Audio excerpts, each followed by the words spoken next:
In a century riddled with unrest, World War II remains the epic tale. An event of unparalleled impact. Even now, we are uncovering new information about secret weapons and villainous tactics, about extraordinary heroism and boundless shame, about a time when one life, or one bullet, or one bomb separated infamy and glory, defeat and victory, tyranny and freedom. Untold stories of World War II.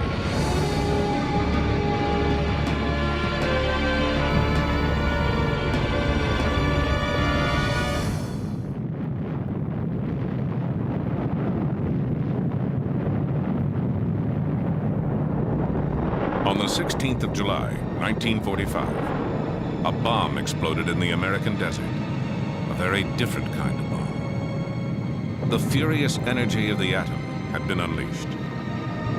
That power might have landed in the wrong hands had a few brave men not waged a secret war against Germany's atomic program.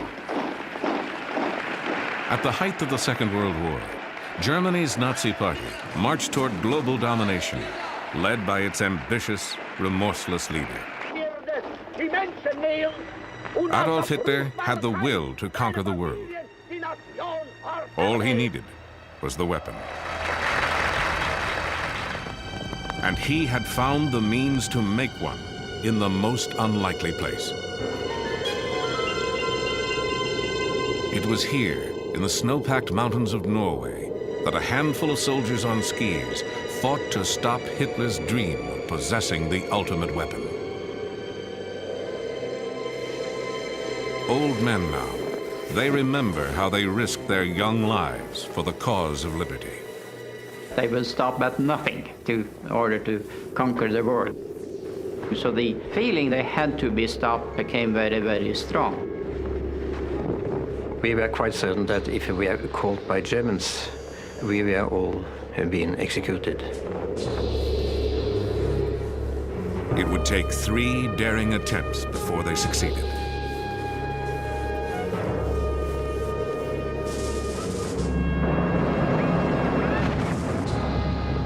April 9th, 1940.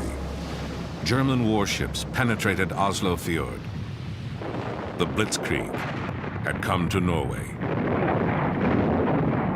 Within 2 months, the besieged nation was forced to surrender.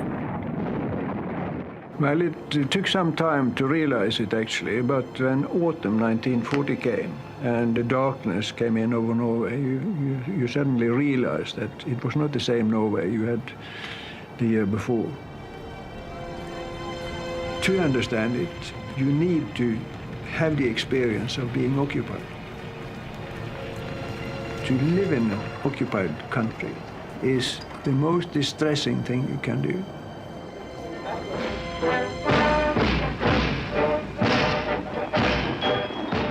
A vast occupying army flooded the country. The Nazis now controlled all aspects of Norwegian life. No, actually a war between each Norwegian and each German.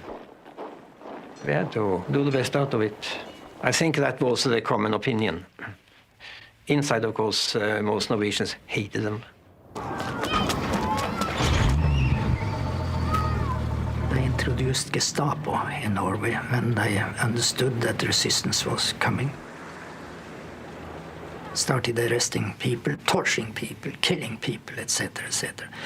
And then we suddenly understood what an occupation meant to the people.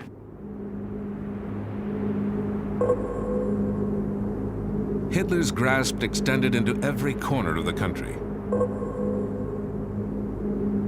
In this remote Norwegian valley, the Germans seized a very special prize: the Norsk Hydro factory. Surrounded by mountains, the factory had been built on the face of a cliff overlooking a deep and impassable gorge. For the Nazis, it was an ideal location for a wartime project, difficult to bomb and easy to defend. But to the generals in Berlin, Norsk Hydro offered even more. In 1940, it was the only hydroelectric plant in the world producing large amounts of an extremely rare substance, deuterium oxide, also known as heavy water.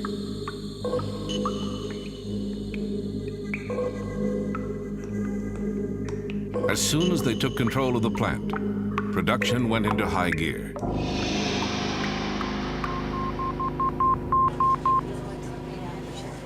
When word reached Great Britain, a powerful sense of foreboding swept through the Allies. As the most likely target for a German A-bomb, Britain faced the greatest peril. And the world will never forget.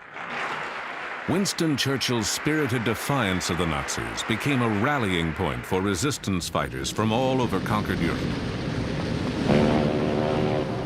Young Norwegians, eager for combat, joined the army of exiles gathering in Britain. There was no sacrifice that was too big to try to get the Germans out. Clean rifle. Well done. The British created a secret organization, the Special Operations Executive, to fan the fires of resistance. You volunteered and you were trained by the British to go back to Norway and work behind the lines on sabotage, instruction, reporting, radio information, wireless operating, and that sort of thing. A few young resistance fighters would return to Norway undercover, armed with a plan to destroy the heavy water factory. They were country boys and city kids, engineers and outdoorsmen, university students and career soldiers. Shock troops in a clandestine war against Hitler's A-bomb. They would become legends in their homeland. And some of them would even star in this 1948 movie, chronicling their real-life exploits. Scenes from this film give a revealing glimpse of the daring mission. October 18th, 1942. 4 of the men returned home in a dangerous night parachute jump. Their mission, to guide a British explosives team to the heavy water plant. When we were leaving for the dropping zone, you felt that some of the people sending you didn't expect to see you once more. So we had to more or less to cheer them up and say it's not this easy to get rid of us. We will be back. Just wait and see.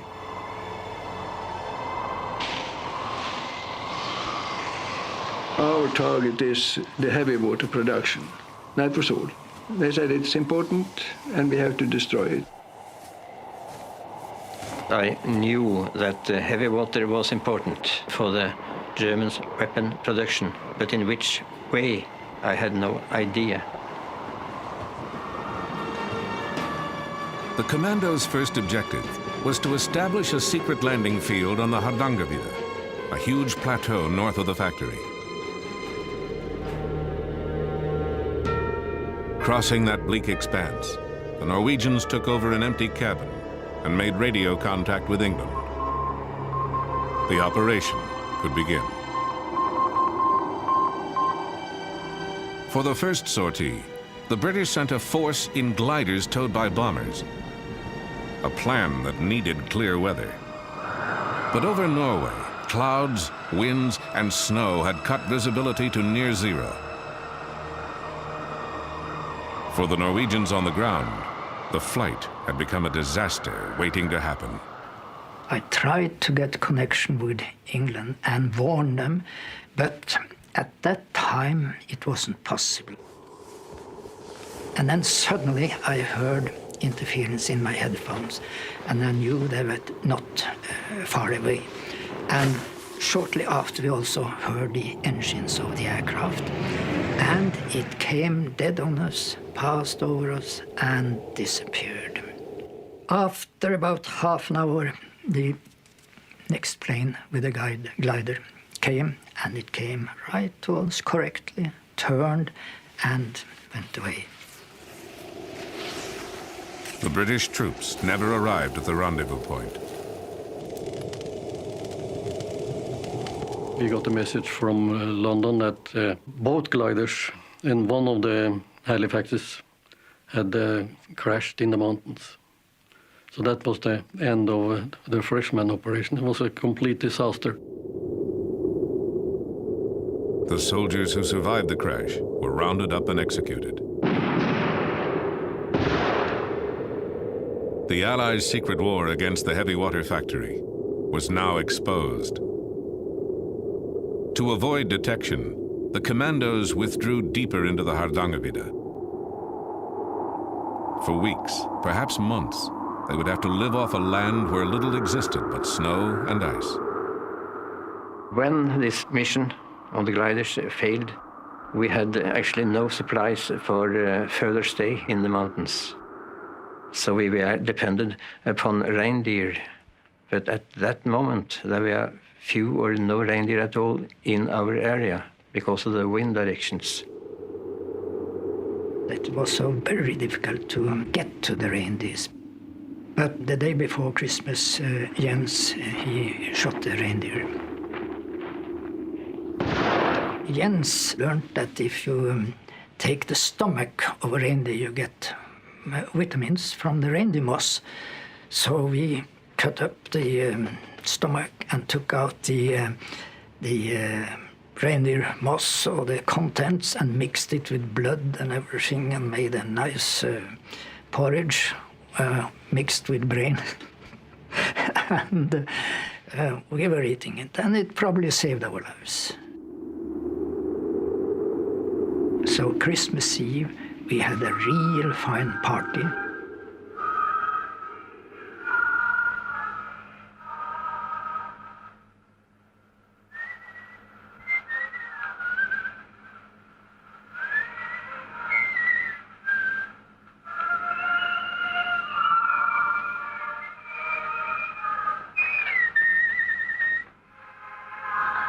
Det var litt av et måltid, da. Ja, det var ikke dårlig. We chatted, and we had a good time at Christmas Eve. I remember well.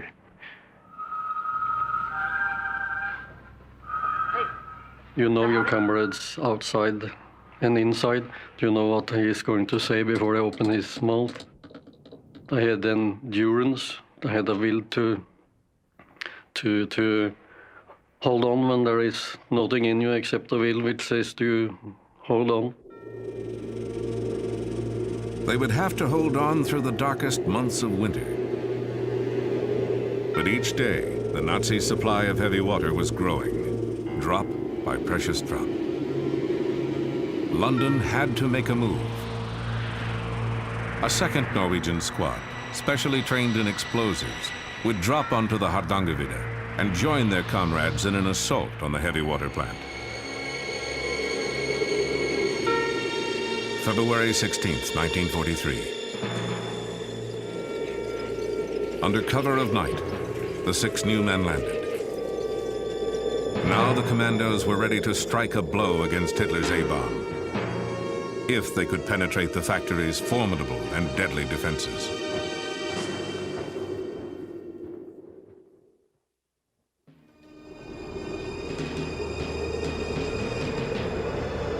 To the commandos, the heavy water plant appeared impervious to attack. To reach the factory, the saboteurs had to cross a deep, narrow gorge. There was only one road in, over a suspension bridge. And the bridge was patrolled 24 hours a day by German soldiers. Any direct assault would be doomed. But the chasm itself, with its steep, icy wall, lay unguarded. Some of us said we thought it was rather impossible to cross that gorge, but it was decided that one should go down and find out. In daylight, I went down into the valley. I climbed down the gorge, crossed the river, and started climbing up on the other side. And then the same way back. up to my friends up in the mountains and told the facts that it was possible to cross the gorge.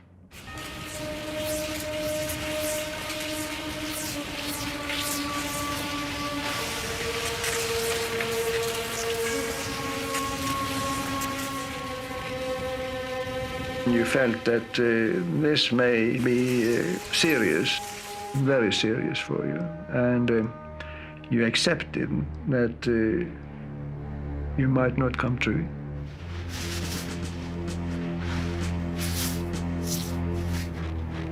And we climbed down the river and up on the other side, and our plan was to get in position for the attack by 11:30, because at 12 o'clock at night there was a guard shift down on the suspension bridge.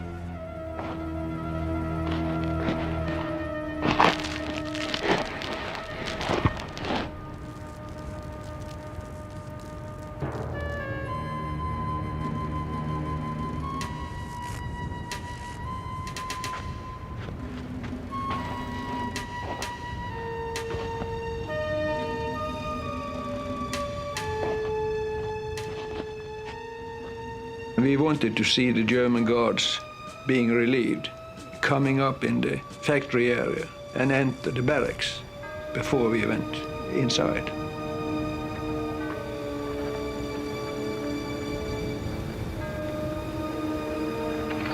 We all thought we would be discovered when we forced the gate, but nothing happened. Two of us carried a full set of charges. In case one should be shot, there should always be reserve. The task for the demolition team: to attach explosives to the heavy water cells located in a basement room. Meanwhile, their comrades on lookout waited. Each passing moment increased the chance of discovery. If we had been discovered, I knew that during such circumstances you will have to act. So they shoot. If a shot would of course maybe spoil the whole operation. Inside, they overpowered a Norwegian workman. Holding him at gunpoint, the saboteurs placed their charges, pausing only to decide how much time they would need to escape before the blast. Suddenly, they were interrupted by their captive. He broke in and said, "It's all right, you may blow the factory, that's all right, but may I have my glasses, because it's hopeless to get no glasses in Norway today." And you would have thought that you probably said, "Damn your glasses, you have no time for looking for glasses." But instead you dropped what you were doing and you searched all around the room and you found the holster for his glasses and gave him, and he said, "Thank you very much." And so we went on with taping the fuses. Brillene mine, jeg må ha dem. Ta dem på nesen. Ut da!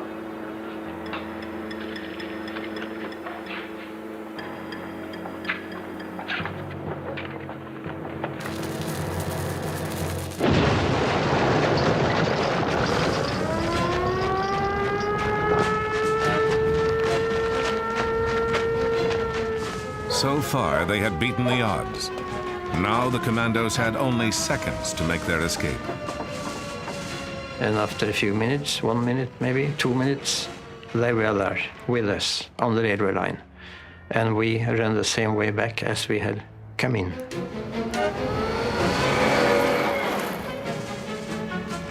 The road condition and the snow condition were excellent, because on the railway quite a lot of the snow had blown away on the outer side, and that was frozen solid ground, and we didn't put a mark. So everything was actually on our side. With determination, skill, and daring, the saboteurs had dealt a crippling blow to their enemy, without losing a man. But heavy water had become a German priority, and within 6 months, the factory was back in operation. The Allies had to assume the worst. Nazi scientists were closer than ever to building a bomb. Another attack on the factory was set in motion. This time, from the air. In a bold noonday raid, 176 American bombers hurled destruction at the plant. The raid damaged factory buildings and killed civilians in a nearby shelter. But the heavy water, secured in the basement, went untouched. With production halted, the Germans decided to move the operation to the safety of the fatherland and inadvertently gave the commandos one last chance to destroy it forever. We had got information from London that the Germans had planned to take down the remaining heavy water. Team members secretly scouted the route. The heavy water would be loaded onto railway cars and taken by train to Lake Tincha. Here, the cars would go aboard a passenger ferry for the 2-hour trip across the lake. A well-placed charge could sink the ferry, and with it, all the heavy water. But sinking a public ferry meant paying a terrible price. Our conclusion was that the sinking of the ferry was about the only possible solution. It would have to be civilian sabotage, which was naturally a very serious thing to deal with. There was no doubt in our mind that there were going to be human lives taken. And furthermore, it could be anybody. And Rjukan was a small town, and it was really almost like all family. Fearing neighbors and friends might die, the Norwegians sent an urgent message to London. The British reply was immediate and uncompromising. It has been talked over, and the conclusion is the heavy water has to be destroyed. Good luck. And when you get such a message from London, you have to do it. Not to be drastic, but anybody in my family was scheduled to go on that ferry. I couldn't do anything about it.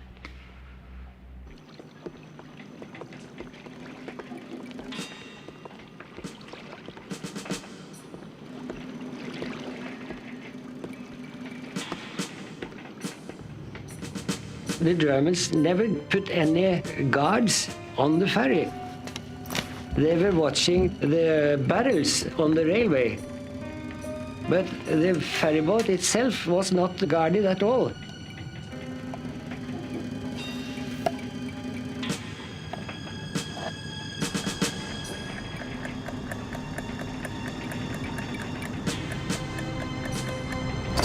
At 10 o'clock on a quiet Sunday morning, the ferryman cast off from the dock on schedule.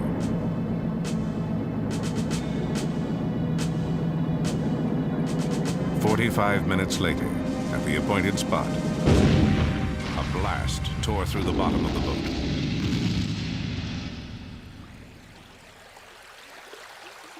It was a very, very hard blow, and the ferry rapidly rose. And the cargo on the ferry, they were railway wagons, you see, so they rushed down and tilted the ferry still more.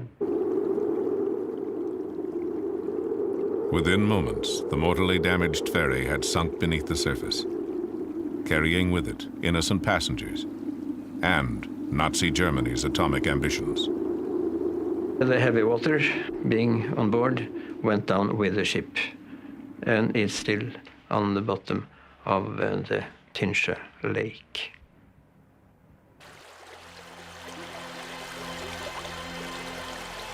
Later, the Allies would learn that the Nazis were never close to an atomic breakthrough. The U.S. won the A-bomb race.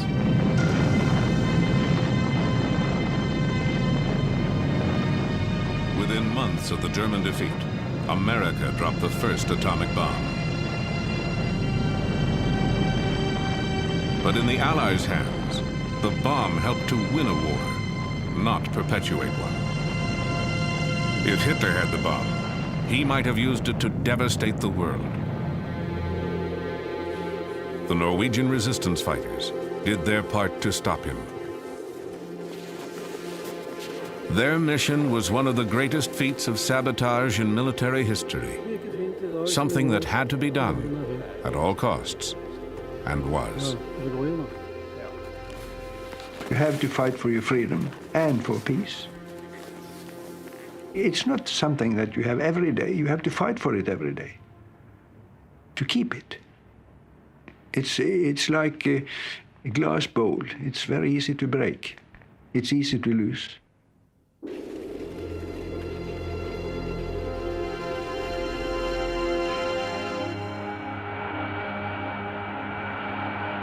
Half a world away, on December 7th, 1941, Americans learned the cost of freedom when Japan devastated Pearl Harbor.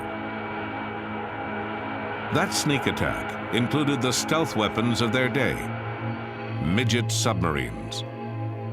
They were sleek, deadly, and until now, consigned to history.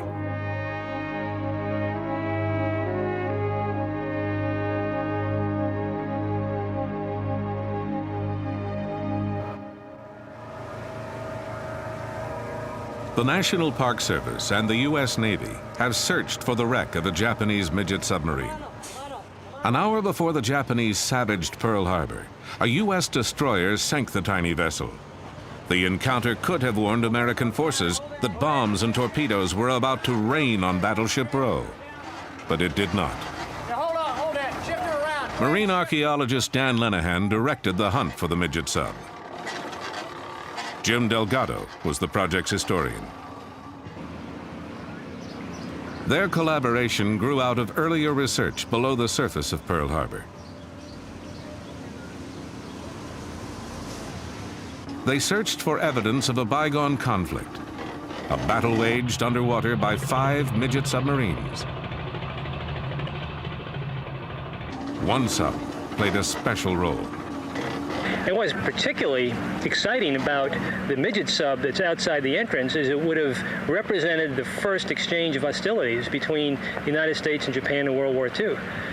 And because remember that this sub was sunk an hour before the planes attacked Pearl Harbor. It's an incredibly important, significant find if we could do it.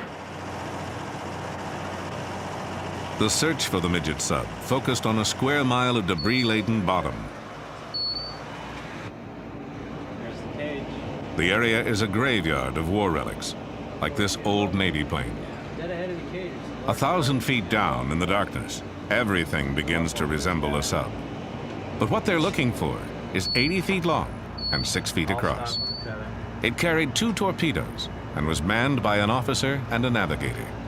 They were going to come on in, sit and wait, and then when the attack occurred, when the planes came in, when all hell broke loose in Pearl Harbor, they would surface, fire their torpedoes, wreak as much havoc as they could, swing around Ford Island, head back on out, and then rendezvous with their mother subs to be taken back to Japan.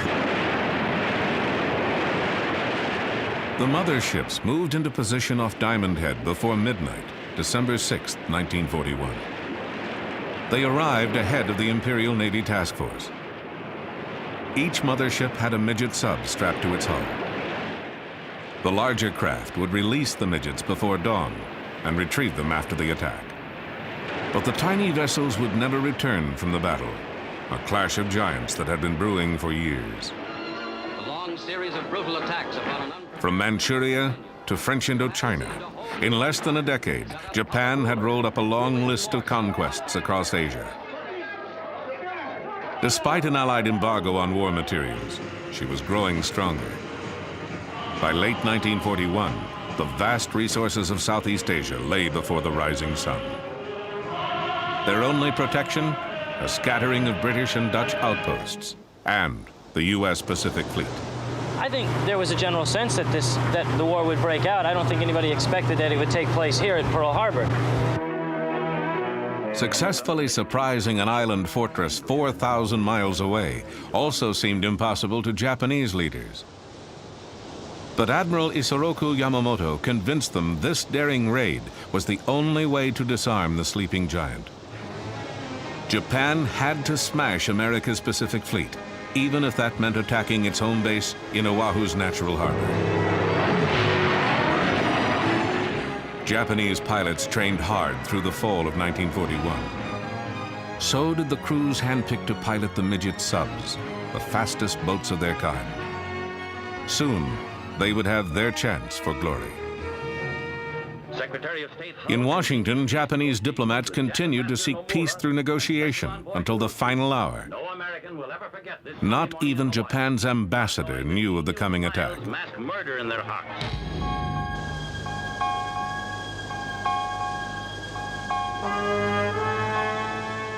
December 7th, 1941. As Oahu slept, the Japanese task force brought 350 attack planes into striking distance of Pearl Harbor, just 200 miles away. In Washington, military intelligence teams had broken Japan's diplomatic code. They knew an armada was somewhere in the Pacific, but they did not know its destination. Near Diamond Head, dawn was approaching. The Japanese mother subs surfaced to release the midget submarines. But something went wrong. At 6:30 a.m., a seaplane pilot and a freighter crew reported a strange sub approaching Pearl Harbor. The captain of a nearby destroyer, the USS Ward, realized intruders were trying to penetrate the fleet's defenses. His gunners opened fire. The midget sub began sinking in 1,000 feet of water. Depth charges finished her off. The Ward reported the sinking twice. But before notifying Pacific Fleet Commander Husband E. Kimmel, District Headquarters waited 30 minutes. The delay was all the attackers needed. News of the sub might have prevented what happened next. Well, the message was radioed in that they'd fired on and depth charged this sub. It didn't reach Admiral Kimmel. It wasn't until just a few minutes before the attack commenced in earnest with the planes coming in that the Admiral was finally phoned and told, look, we got this message in from the commander of the ward saying that he's fired upon a sub operating in an offensive zone. Kimmel says, well, why wasn't I told about this? He's putting his uniform on, he's heading out, and at that moment, the planes come screaming in overhead, the bombs start dropping.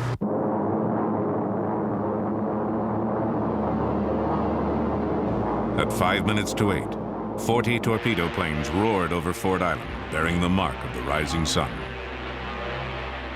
Accompanying them were 51 dive bombers, 49 high-level bombers, and 43 fighters.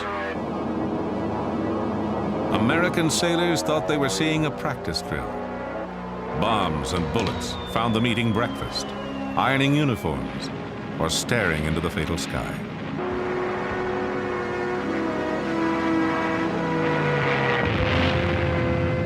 Arizona, Oklahoma, California. One by one, the great ships sank. The West Virginia alone took 6 torpedoes and countless bombs. Pearl Harbor's air defense burned on the runways. Only a handful of pilots managed to scramble into a sky thick with enemy planes. The midget sub's moment had come, but one had been sunk by the Ward. A second was depth charged outside the harbor. Of the 3 that remained, 2 posed a threat to Battleship Row. Between waves of attacking planes, Sub 3 fired a torpedo and missed. Moments later, it was rammed and depth charged by a destroyer making for the open sea. Sub and crew hit bottom. Overhead, the Japanese continued their assault. But now smoke and anti-aircraft fire obscured their targets. The sleeping giant had awakened. Ripped by a bomb that set off an ammunition magazine, Battleship Arizona blazed toward her doom. Survivors staggered into waters aflame with burning oil. Japan's brilliant, relentless attack had killed more than 2,400 Americans and crippled most of the U.S. battleships in the Pacific.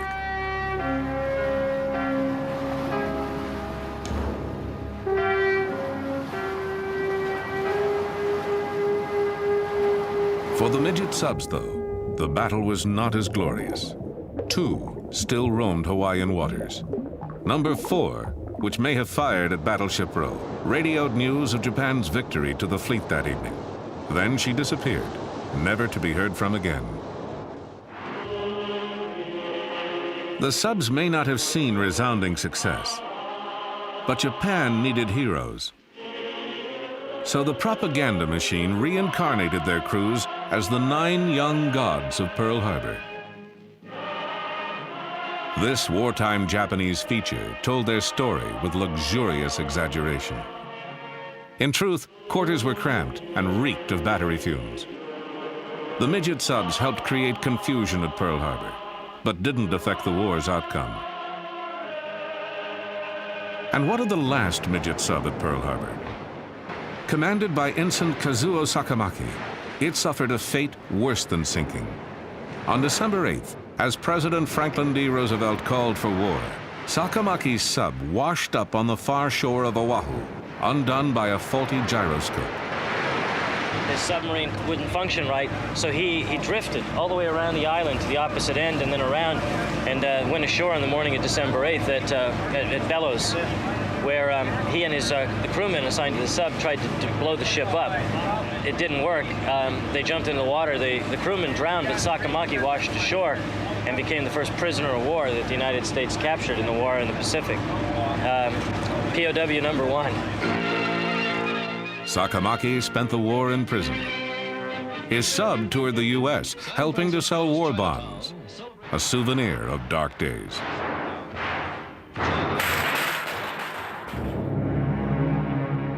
At war's end, after throwing its all at U.S. forces, Japan let slip a new weapon of terror.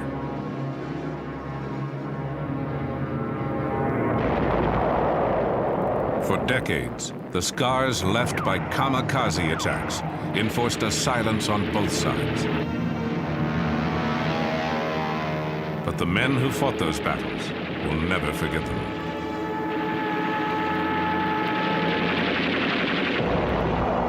(1944). Japan, its back to the wall, made a final fanatic effort to stave off defeat. In an act incomprehensible to Americans, the Empire ordered thousands of men to certain death. Before an attack, pilots drank a toast of sake, a warrior's welcome to the death that awaited. They were kamikaze, named for a typhoon that saved Japan from Mongol invaders. Some were veteran pilots. Many were idealistic students, eager to die for their nation's glory.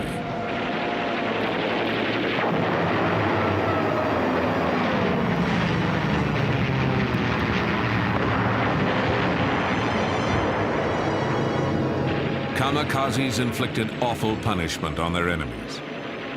More than 3,000 flyers dove to their deaths. They sank 57 ships and damaged more than 300 others.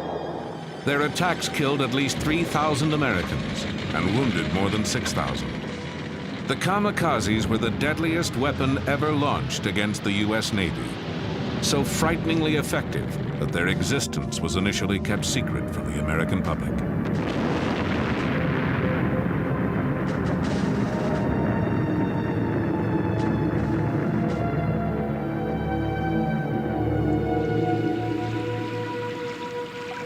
On April 16, 1945, kamikazes knocked the USS Laffey out of the war. The Laffey was rebuilt. She is now a museum ship in Charleston, North Carolina. Today, she's receiving visitors, her skipper and 4 crew members from World War II.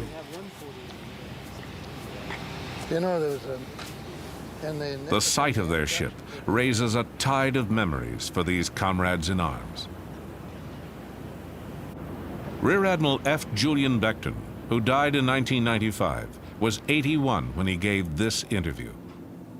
He commanded the Laffey during the invasions of Normandy and the Philippines. Steaming toward Okinawa, he knew what perils lay ahead. The kamikazes were the most effective weapon that the Japanese developed during the war. And it was a desperate effort on their part to do it. But they were terribly, they had a terrible effect on our ships out there. Ensign James Townley would win a Silver Star for his valor aboard the Laffey. My opinion of the kamikazes were that they were misguided people. And then we learned more about them. We found out that, yes, they were the sons of the divine wind, or whatever they chose to call them. We call them one-way Charlies.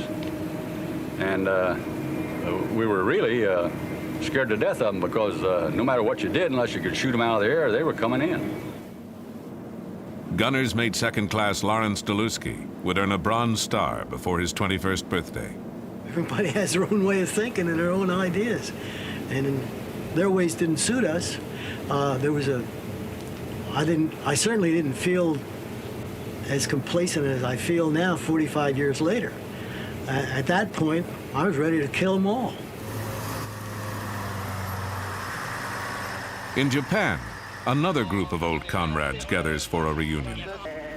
These men were once the elite of the Japanese kamikaze corps, the Thunder Gods.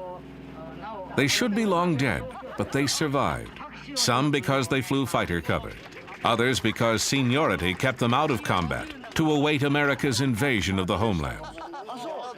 Now largely forgotten, they once made up an awesome attack force.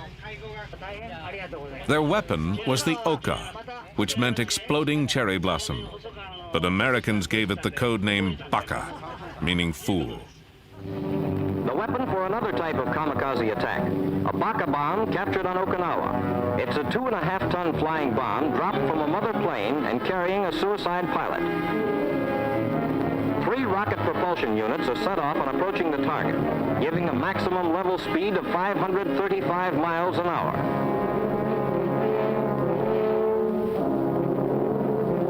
Baka's punch is an armor-piercing 2,600-pound warhead. It's the first weapon specially designed for the kamikaze flying corps.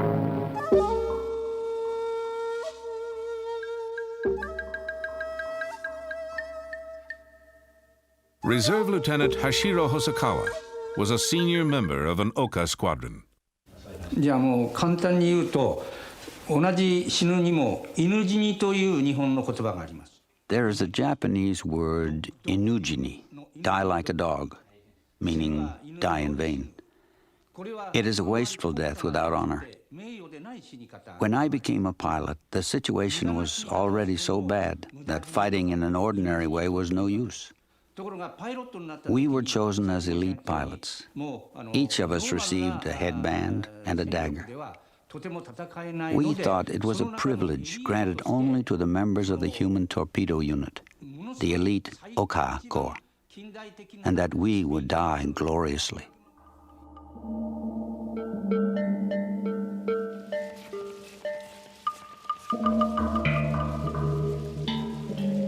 These were the Thunder Gods. All had volunteered. All were ready to die.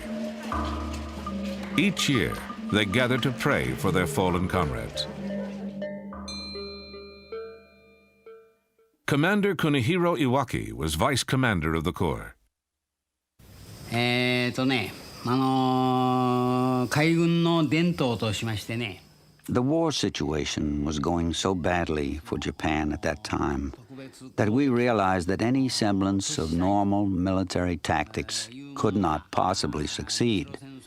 And we had to do the unthinkable or the incomprehensible in terms of the military acts in a last-ditch attempt to primarily get the American aircraft carriers. Given that situation, the men realized they had to become one with the bomb in that last final struggle. Lieutenant Morimasa Yunokawa commanded an Oka squadron. The thought of my death crossed my mind only for a fraction of a second. I was then thinking of only to serve. No matter how you try to understand how things were then, now in this peacetime, I don't think you can. A kamikaze could send a ship to its grave, but each flyer had only one chance for success. Pilots were supposed to aim for battleships and aircraft carriers, but destroyers and their radar gear were also targets. Aboard the Laffey, nervous sailors repeated tales of picket ships breaking in half and sinking immediately.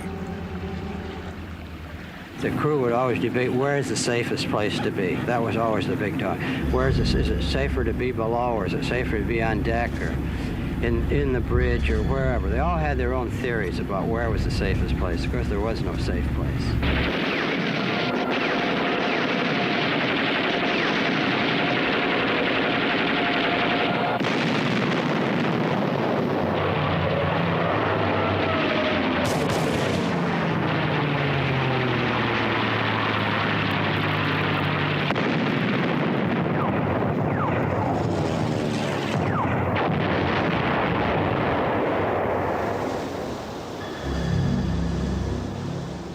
In April 1945, the noose was tightening on Japan. As the Battle of Okinawa began, destroyers patrolled 50 miles closer to Japan, tempting kamikazes taking off from the mainland. Suicide attackers had sunk several destroyers on this battle station. Now it was the Laffey's turn to stand watch. On April 16th, the ship began its third day on the perimeter. The mood aboard was tense. At 8:27 a.m., the Laffey's number came up.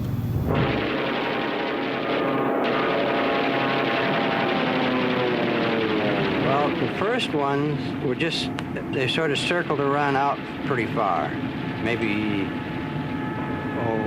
10,000 yards, and they'd and then all of a sudden, it's like some sort of signal, they started coming in, and first they just came in one or two at a time, but then they started coming in several at a time, and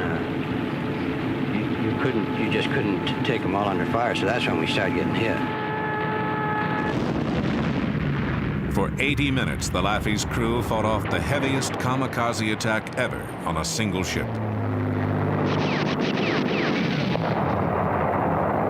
Our closest call was a plane coming in on a starboard beam. And it was, when I first saw it, it was low on the water, about 10,000 yards out. I figured it was about eight seconds away from certain death unless the gunners got it.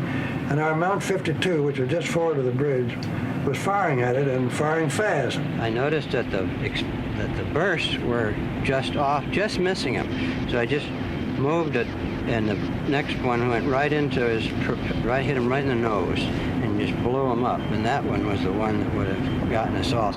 And it just literally disintegrated. And everybody heaved a big sigh of relief. And just after that, then here came one in out of the sky on the port side, and one came in low on the water on the port quarter, and we were at it all over again.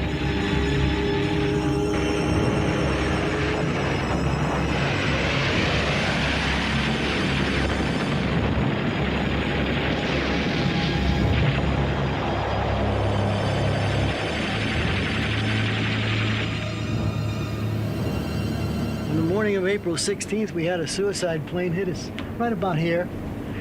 It hit with enough impact so that this gun was blown up, canted upward at more than a 45-degree angle. The motor of that plane skidded along the inside of this left-hand gun and wound up at the hatchway in the back of the gun on this side. And when he hit over there, I was blown up the deck about 15 feet. When I regained consciousness, that's where I was.